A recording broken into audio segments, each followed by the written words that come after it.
Coucou mes femmes d'action, Prisca Karine Ambouiri, femme d'action épanouie, j'espère que vous allez bien. Alors, je viens aujourd'hui parce que j'ai à cœur de partager un peu avec vous sur un sujet, plus précisément celui des émotions. J'ai eu une conversation il n'y a pas longtemps avec une personne qui me confiait qu'elle avait été trahie, elle considérait qu'elle avait été trahie par des gens, et des gens en qui elle avait confiance, des gens en qui elle avait ouvert son cœur, avec qui elle avait eu même déjà à partager des repas et tout. Et aujourd'hui, elle se sent comme trahie de la façon dont les choses ont tourné entre elle et ces personnes-là.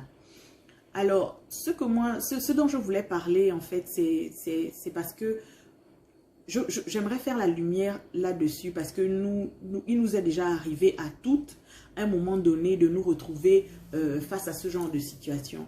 On a souvent tendance à garder rancune ou bien à changer d'humeur lorsque l'on se retrouve face à ce genre de situation par rapport à certaines personnes. Mais il y a quelque chose que nous oublions à notre tour d'intégrer. Tant que nous gardons rancune à des personnes qui, soi-disant, nous ont trahis, nous restons esclaves de ces personnes-là. Il faudrait qu'on apprenne à se détacher émotionnellement de ce genre de situation. Il faudrait qu'on apprenne à intégrer le fait que les autres ne sont pas nous. C'est vrai que moi, face à une certaine situation, j'aurais agi de telle ou de telle manière avec quelqu'un qui me fait confiance, mais ce n'est pas parce que moi j'aurais agi comme ça que l'autre en face de moi réagira de la même manière. Et ça, les gens ont souvent du mal à l'intégrer. Moi, je suis honnête, moi, je fais confiance aux gens, moi, je suis gentil, moi, je suis toujours disponible pour les autres. Et une fois que l'autre en face de moi me trahit ou que je me sens trahi, ou l'autre en face de moi ne renvoie pas ce que moi, je lui envoie comme sentiment, ne me renvoie pas ce que moi, je lui envoie comme sentiment, on est frustré, on change d'humeur. On n'arrive plus à se contenir. Dès qu'on se retrouve face à ces personnes-là, notre tempérament, en fait, même déjà prend un coup. Mais ce que moi, je lui ai dit en retour, c'est que tant que tu n'auras pas intégré le fait que l'autre en face de toi n'est pas toi, toi, tu aurais réagi d'une certaine manière avec la personne, ou bien sachant que la personne allait tomber dans un piège. Toi, peut-être, tu serais allé derrière, aller prévenir que voici ce qui t'attend. Ne mets pas le pied ici, ne mets pas le pied là-bas. Mais il n'est pas dit et il n'est écrit nulle part que l'autre est obligé d'agir comme ça et il n'est écrit nulle part que l'autre réagira forcément comme toi, tu aurais réagi. Tout simplement parce que l'autre n'est pas toi.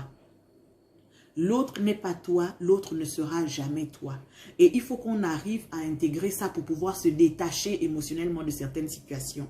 Moi, j'estime, on part du principe que si une personne me trahit aujourd'hui et que je décide que j'estime que j'ai été trahi, que je décide que il n'est plus bon pour moi de marcher avec cette personne ou bien de faire confiance à cette personne, pour ma part, je considère que c'est parce que le chemin que cette personne, le bout de chemin que cette personne était destinée à parcourir avec moi est arrivé maintenant à son croisement. C'est qu'il est temps de se détacher. Parce que toutes les rencontres que l'on fait dans cette vie-là, toutes les rencontres que l'on fait arrivent pour une raison. Toutes les rencontres que l'on fait arrivent pour une raison. Il faudrait qu'on intègre ça. Ce qui veut dire qu'à un certain niveau, quand la connexion avec certaines personnes ou bien avec une personne en qui on avait totalement confiance ne passe plus, on ne doit même pas lui en vouloir parce que en voulant à la personne, en voulant à la personne, on se crée comme, sans le savoir, une sorte de lien. C'est que j'étais là, l'instant d'un moment, je suis là, je suis avec mes enfants, ou bien je suis avec mon mari, je suis avec mon conjoint et tout, et la personne arrive. Dès qu'elle arrive, j'étais pourtant dans le bonheur, j'étais pourtant dans la joie, j'ai passé une bonne nuit, je me suis bien levée, j'ai pris un bon petit déjeuner, maintenant je suis dans la joie avec ma famille, avec mes enfants, ou bien avec mes amis, mais dès que la personne arrive, mon humeur change, je deviens agressive, je deviens dure sur mes propos, ou bien même le bonjour que je donne, mais on doit savoir que même bonjour en question, on n'est pas obligé de le donner si on n'a pas envie. Si on estime que la personne m'a heurté, la personne m'a trahi alors que j'avais confiance en elle, même le bonjour en question, on n'est pas obligé de le donner. Il ne sert à rien de donner un bonjour cru à une personne que tu estimes que c'est bon, la relation avec la personne est censée déjà prendre fin ou bien s'arrêter ou elle t'a déçu. Mais tu n'es pas obligé de la saluer.